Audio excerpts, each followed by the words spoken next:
Saya berharap dengan penerapan budaya positif di sekolah, saya lebih disiplin lagi.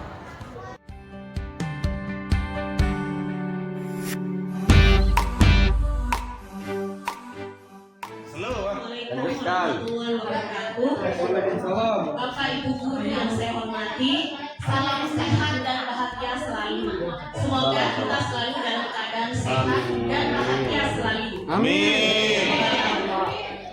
Amin ya Allah. Sebelumnya saya mengucapkan terima kasih banyak kepada Bapak Ibu guru yang sudah berkesempatan hadir dalam seminar untuk pembahasan tugas aksi nyata guru penggerak. Mungkin Bapak Ibu banyak kesibukan tapi sudah menyempatkan hadir di sini. Saya mengucapkan terima kasih banyak. Sama-sama Bu. Pada kesempatan kali ini saya akan melanjutkan materi yang sudah Bapak Ibu guru yang sudah disampaikan tadi, yaitu terkait tentang 5 posisi kontrol. Seru materi ini ya. Terima kasih Pak Li.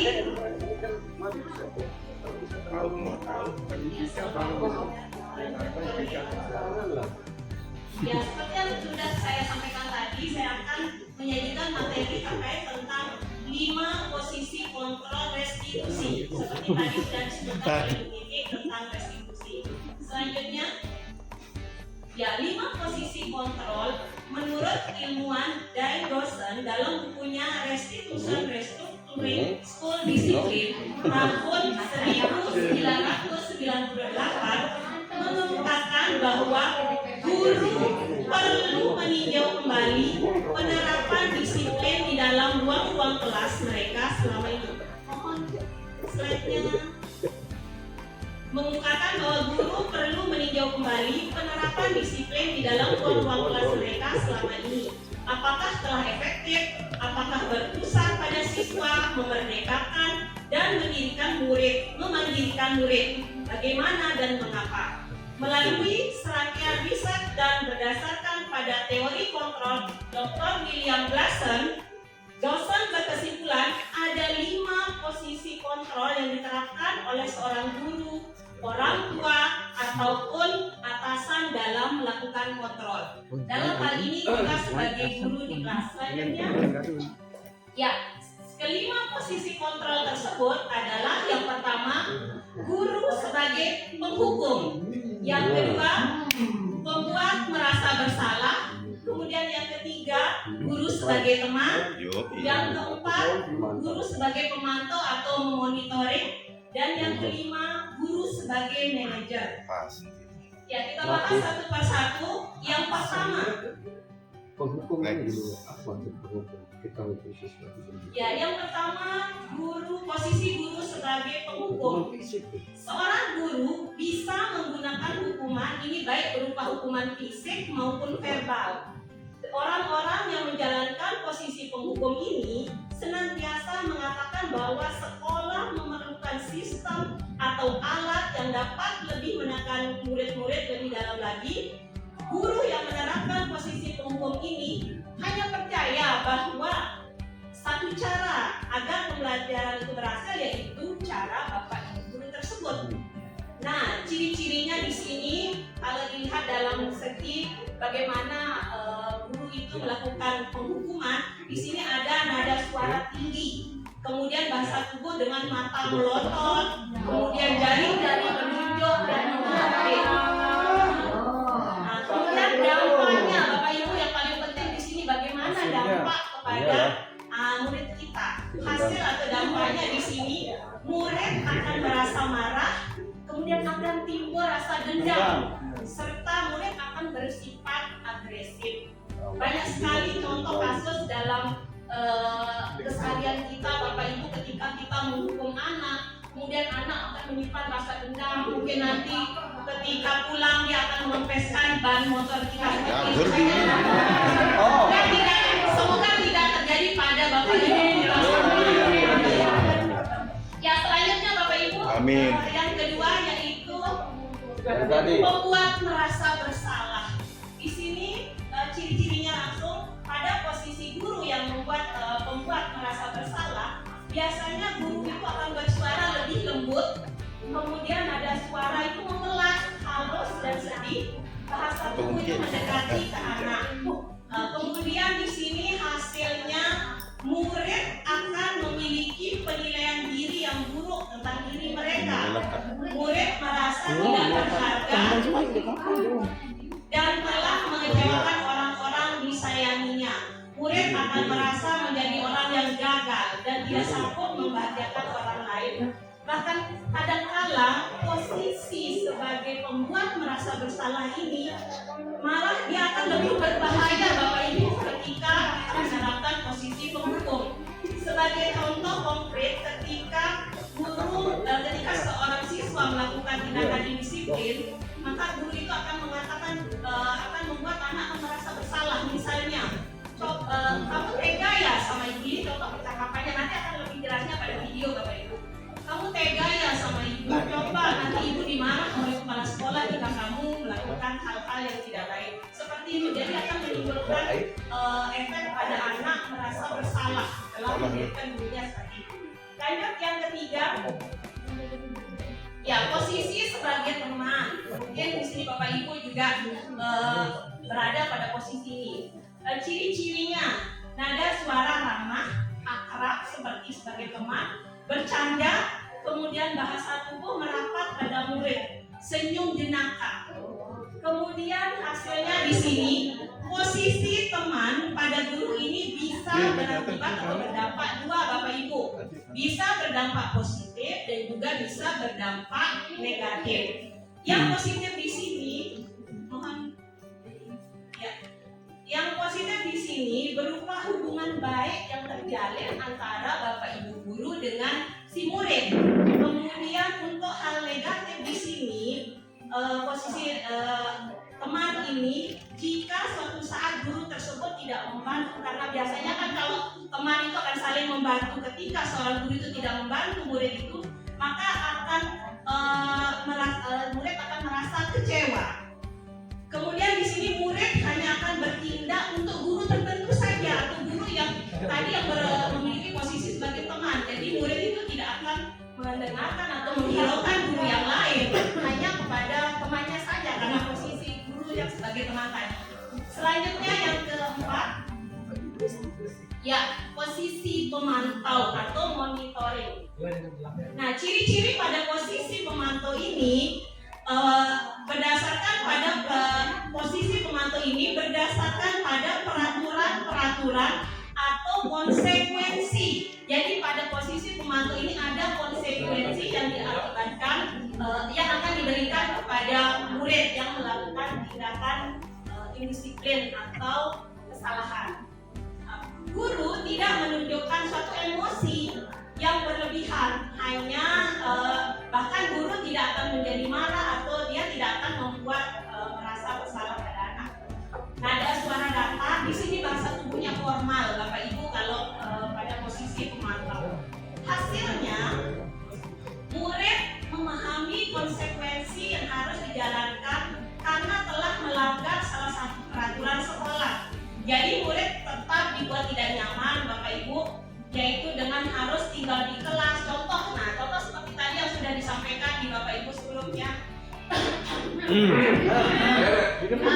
Contohnya misalnya ketika anak tidak di kelas Bapak Ibu, ketika anak di kelas tidak mengerjakan tugas atau PR. Jadi yang kita berikan itu konsekuensi sebagai misalnya ketika keluar main, anak itu tidak boleh keluar main. Jadi dia harus menyelesaikan dulu tugas atau PR yang tadi tidak dikerjakan. Kemudian contoh lagi yang kedua, ketika pelajaran penjaskas, Bapak yang mengajar penjaskas, Pak Jair, ya ketika misalnya ketika ada anak yang telat ikut yang olahraga atau tidak menggunakan seragam, itu bisa diberikan konsekuensi untuk keliling lapangan, ya, keliling lapangan. Ya, terkait dengan materi penjaskas tersebut. Ya, itu kemudian posisi. Nah, boleh. Selanjutnya Pak Li. Boleh, oke. Ya, di antara kelima posisi kontrol ini, satu posisi kontrol sebagai manajer ini adalah posisi yang ideal yang diharapkan yang menetapkan sebagai Bapak Ibu guru. Namun belum tentu posisi yang lain juga tetap kita akan menerapkan. Cuma idealnya yaitu pada posisi manajer. Ya, untuk ciri-cirinya pada posisi manajer ini, posisi di mana guru berbuat sesuatu bersama dengan murid. Jadi murid ikutkan, mempersilahkan murid untuk mempertanggungjawabkan perilakunya, kemudian mendukung murid agar dapat menemukan solusi atas permasalahannya sendiri. Jadi kaitannya dengan restitusi yang sudah disampaikan dan akan disampaikan nanti. Suara guru sebaiknya tulus, tidak perlu marah, tidak perlu meninggikan suara, apalagi menunjuk-nunjuk jari ke murid, berkaca pinggang atau bersikap seolah-olah menyesal, tampak sedih sekali akan perbuatan murid atau bersenda gurau menempatkan diri sebagai teman murid. Jadi ini yang tidak pada posisi manajer. Nah, pada posisi manajer ini murid diajak untuk menganalisis kebutuhannya sendiri. Tadi sudah disampaikan oleh penyaji tentang kebutuhan dasar manusia, kemudian maupun kebutuhan orang lain. Di sini penekanannya bukan kepada kemampuan membuat konsekuensi seperti posisi yang 4 tadi, namun bagaimana kita sebagai guru berkolaborasi bersama dengan murid memperbaiki kesalahan yang ada. Kemudian nada suara ini masih ciri-ciri. Untuk nada suara dan bahasa tubuh tidak kaku, mendekati ke murid. Jadi kita mendekat ke murid. Selanjutnya hasilnya di sini akan dampak positifnya untuk posisi manajer di sini. Pada posisi ini guru akan mengembalikan tanggung jawab kepada murid untuk mencari jalan keluar permasalahannya. Tentu dengan bimbingan guru. Nah, murid menjadi manusia yang merdeka, mandiri, dan tentunya murid akan menjadi pribadi yang bertanggung jawab. Ya, untuk lebih jelasnya di sini rangkumannya sedikit saja. Ini lebih fokus kepada kalimat. Nanti lebih jelasnya ada video. Guru berkata pada penghukum ini, kalau kamu tidak melakukannya, saya akan titik-titik apa yang dilakukan oleh itu. Kemudian pada pembuat merasa bersalah, kamu sudah mengecewakan bapak, kamu sudah mengecewakan ibu, jadi membuat merasa bersalah kepada anak. Kemudian pada posisi teman, seperti misalnya kamu kan sudah janji sama ibu untuk melakukan ini, tapi tidak. Nah, seperti itu untuk posisi teman, contoh kalimat yang digunakan oleh guru. Kemudian pada posisi pemantau, di sini lebih menekankan pada konsekuensi atau sanksinya. Apa yang telah kamu lakukan, apa yang terjadi, nah seperti itu untuk pemantau. Dan posisi manajer di sini, guru menanyakan keyakinan. Tadi sudah belajar tentang, sudah disampaikan tentang materi keyakinan kelas. Di sini guru akan menanyakan keyakinan yang ada pada murid tersebut. Selanjutnya, next, karena sudah tadi sudah disampaikan. Nah, untuk lebih jelasnya Bapak Ibu, silahkan Bapak Ibu menyimak video berikut. Kira-kira di posisi kontrol di mana kita sebagai Bapak Ibu guru berada? Silahkan Mampi video nih mah. Aduh, telat.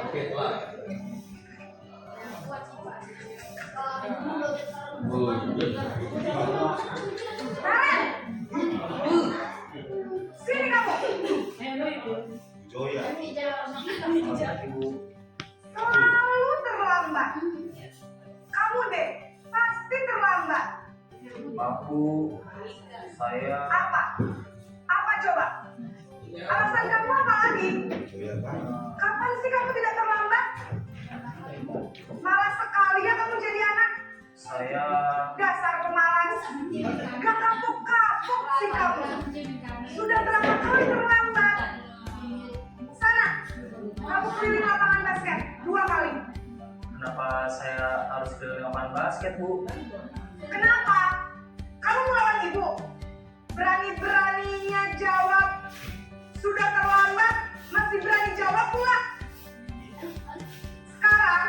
keliling lapangan basket 5 kali sekalian.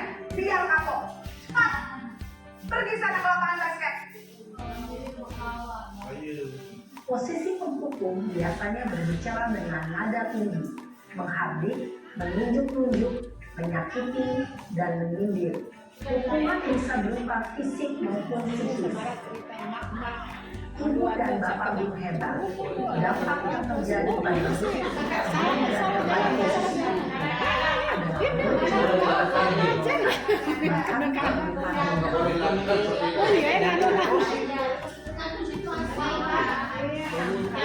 Posisi membuat merasa bersalah Bapak Ibu.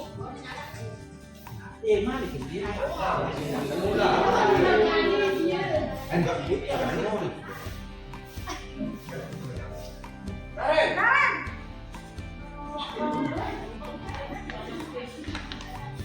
Selamat pagi Bu. Naren. Kamu kenapa terlambat lagi, nak? Ya Tuhan, Naren. Kamu senang ya saya berkelakaan terlambat lagi. Kenapa masalah sekolah, nak? Bisakah ibu tidak bisa membina kamu? Aduh, gimana ini? Maaf Bu. Duh, Gusti Naren. Kamu suka ya mulai ikut kepala sekolah? Terus, sekarang ibu harus tulis apa ini di buku absen? Ini kamu sudah sering terlambat loh. Ibu harus apa coba? Maaf Bu.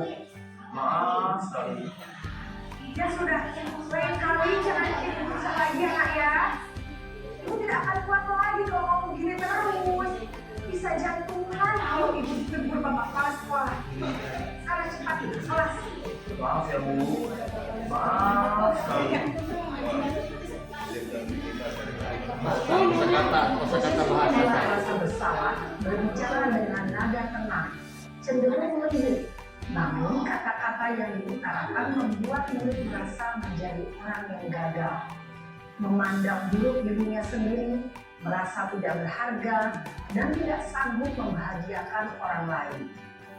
Ketika guru mengambil posisi pembuat rasa bersalah, murid akan menganggap dirinya yang bersalah dan ia akan menyimpan emosi negatif tersebut di dalam dirinya.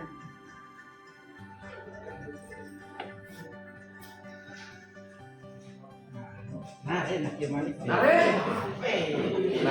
Kasusnya sama Bapak Ibu, cuma penanganan oleh ibu gurunya yang berbeda. Naren.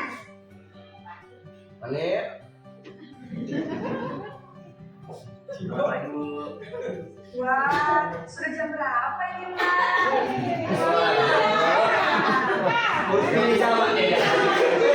Saya memegang saya Bu.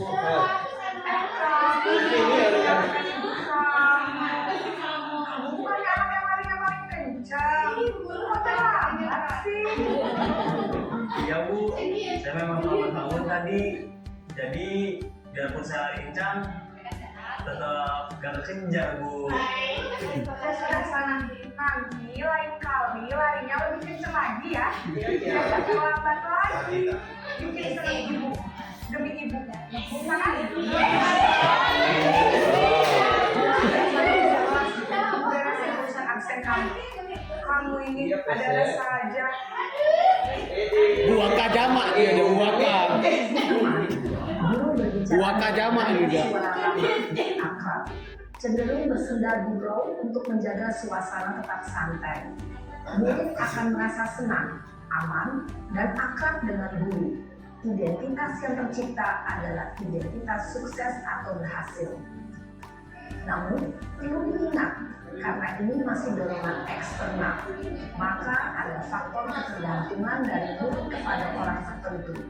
Di sini, guru absennya, sehingga di lain waktu, murid bisa berperilaku baik, namun hanya kepada orang-orang tertentu saja.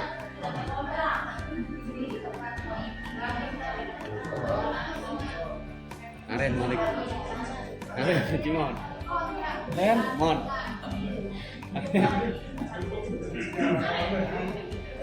Naren. Naren. Kak. Naren.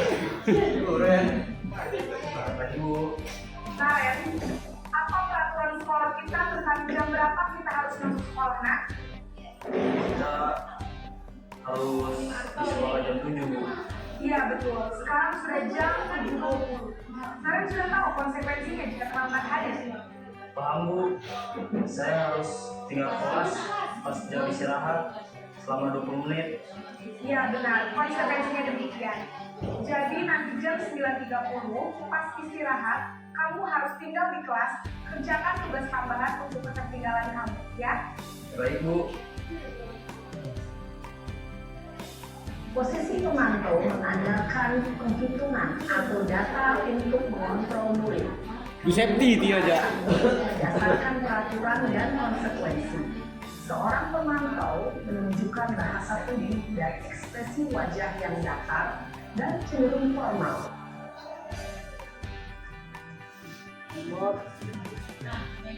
Posisi meja dia yang idealnya. Bu Farida nih ya. Pakai gini. Naren.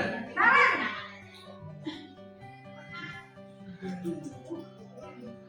Selamat pagi Bu. Selamat pagi, Naren. Maaf Bu, saya terlambat. Iya, sekolah masuknya jam 7, sekarang sudah jam 7.20. Jadi sekarang bagaimana ini, Naren? Maaf Bu, saya lupa setel alarm saya semalam. Baiklah, menurut kamu, keyakinan sekolah yang mana yang perlu kamu tingkatkan? Keyakinan diri sendiri dan orang lain mungkin ya Bu. Jadi, apakah Naren meyakini prinsip saling menghormati tersebut? Iya Bu, saya meyakininya. Apakah Naren bersedia memperbaiki masalah keterlambatan ini? Bersedia Bu. Bagaimana kamu akan perbaiki masalah keterlambatan Ngaruh ini? mana? Saya akan coba untuk tidak lupa menyetel alarm saya Bu. Baik, kalau Naren lupa menyetel alarm di rumah, ada orang yang kira-kira bisa bantu mengingatkan tidak? Ada Bu. Kakak saya, Kak Emma. Ada lagi selain Kak Emma? Selain Kak Emma, ada ibu saya. Baik, jadi yang mengingatkan Naren adalah Kak Emma dan ibu kamu ya? Kira-kira akan mulai setel alarm kapan nih, Naren? Setelah pulang sekolah, akan segera saya lakukan. Baik, jadi Naren akan setel alarm untuk bangun besok pagi dan akan diingatkan oleh kakak dan ibu Naren ya. Ada lagi yang perlu dilakukan Naren agar tidak terlambat bangun lagi. Tidak ada Bu. Baik Naren, terima kasih untuk kerjasama kamu. Sekarang kamu perlu kembali ke kelas untuk belajar. Baik Bu, terima kasih. Bu Dadah nih ya. Posisi manajer adalah posisi kontrol yang disarankan untuk membimbing murid memiliki sikap disiplin yang positif, yaitu murid yang mandiri, bertanggung jawab, dan dapat memecahkan masalah. Tujuan dari posisi ini adalah agar murid dapat direfleksi atas tindakannya. Guru akan terus memberikan pertanyaan-pertanyaan bermakna, sehingga membuat murid dapat belajar dari kesalahannya dan mencari sebuah solusi untuk menyelesaikan. Ibu dan Bapak guru hebat setelah mengamati adegan kelima posisi Aku main. Kesimpulannya.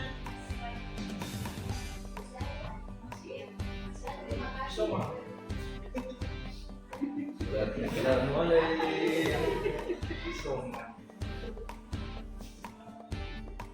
Baik Bapak Ibu, setelah menyaksikan video tentang kelima posisi kontrol tersebut, silakan Bapak Ibu merefleksikan diri. Kira-kira Bapak Ibu berada pada posisi yang mana? 1, 2, 5. 1, 2, 3, 5, 4. Semuanya.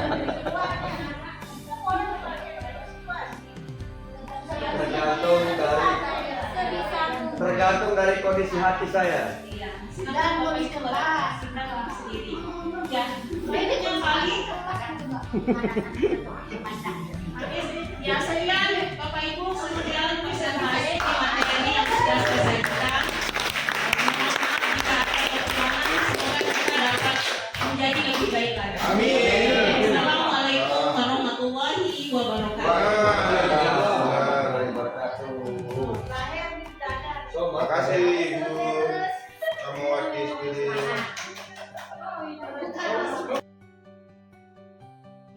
Tadi saya pemaparan pertama yang kedua dari Bu Titi ada hukum dan penghargaan. Penghargaan di penantangnya motivasi ya Bu Titi ya. Motivasi itu salah satunya adalah penghargaan. Tetapi penghargaan itu ternyata ada memiliki beberapa dampak yang tidak baik ya atau negatif. Jadi sementara tadi penghargaan itu merupakan motivasi, mana korelasinya? Itu dia merupakan motivasi, sementara satu sisi menimbulkan beberapa dampak yang negatif. Itu yang pertama. Yang kedua terkait dengan pemaparan Bu Dada soal institusi ya. Ya. Saya pernah mencoba di kelas saya 12 IPS 2.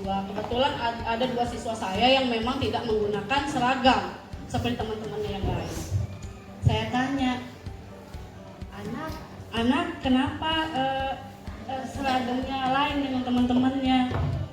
Iya Bu, katanya. Iya Bu, beda. Kenapa beda?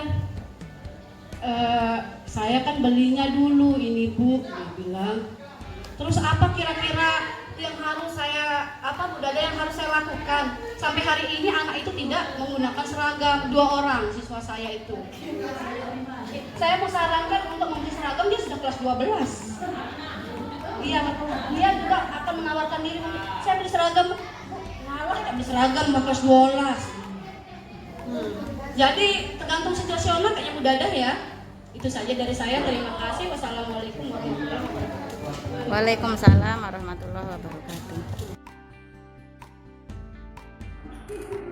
Terima kasih Ibu Marlina, pertanyaan yang luar biasa. Saya rasa untuk pertanyaan pertama sudah jelas Bu ya. Ya, saya ingin mencoba menanggapi untuk pertanyaan yang kedua terkait tentang kasus atau permasalahan yang dihadapi oleh Ibu Wali kelas ketika muridnya berada dengan menggunakan pakaian pakaian berbeda pada hari tertentu. Saya rasa di sini memang akan terjadi indisiplin ya terkait dengan seragam tersebut. Nah, bagaimana cara mengatasinya sementara anak di sini di luar kemampuan anak? Seperti yang sudah dijelaskan tadi, yaitu sudah kelas 3, tidak mungkin akan membeli seragam dan sebagainya. Mungkin di sini menurut saya perlunya semua warga sekolah termasuk pemangku kebijakan sekolah itu berkolaborasi bersama dengan guru, wali kelas, semua warga sekolah tanpa terkecuali untuk bersama-sama menciptakan budaya positif, termasuk tadi yaitu dengan menggunakan seragam sesuai dengan waktu atau hari yang sudah dijadwalkan. Jadi kuncinya Bapak Ibu berkolaborasi dengan semua warga termasuk dengan Bapak Ibu, dengan pemangku kebijakan, kemudian dengan murid, dengan wali murid, komite dan semua warga. Tujuannya semua demi terciptanya budaya positif yang lebih baik di sekolah kita tercinta. Mungkin sekian itu saja saya ingin menanggapi tentang yang dipertanyakan oleh Bu Marlina. Sekian, wassalamualaikum warahmatullahi wabarakatuh.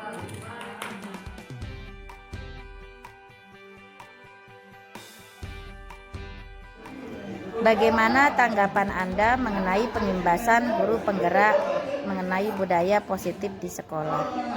Menurut saya terkait dengan guru penggerak itu sangat bermanfaat bagi saya sendiri, karena apa yang saya dapatkan terkait dengan guru penggerak dan sangat membangun motivasi atau belajar anak dan cara untuk mengatasi masalah-masalah yang ada di sekolah, dan saya sangat antusias sekali dengan guru penggerak. Cukup. Bagaimana respon Anda mengenai program pengimbasan calon guru penggerak tentang budaya positif di sekolah? Ya, saya merasa sangat senang, apalagi kemarin sudah diadakan sosialisasi. Saya antusias, saya juga merasa termotivasi dengan teman-teman yang bersosialisasi kemarin. Kemudian untuk model motivasinya saya sudah bisa terapkan di kelas. Saya langsung terapkan kemarin di kelas, dan alhamdulillah anak-anak juga merasa senang begitu. Jadi saya berasa antusias juga sama teman-teman itu, karena kemarin sudah menyampaikan. Saya merasa senang. Mungkin program-program itu insya Allah kalau bisa dijalankan di sekolah kami begitu.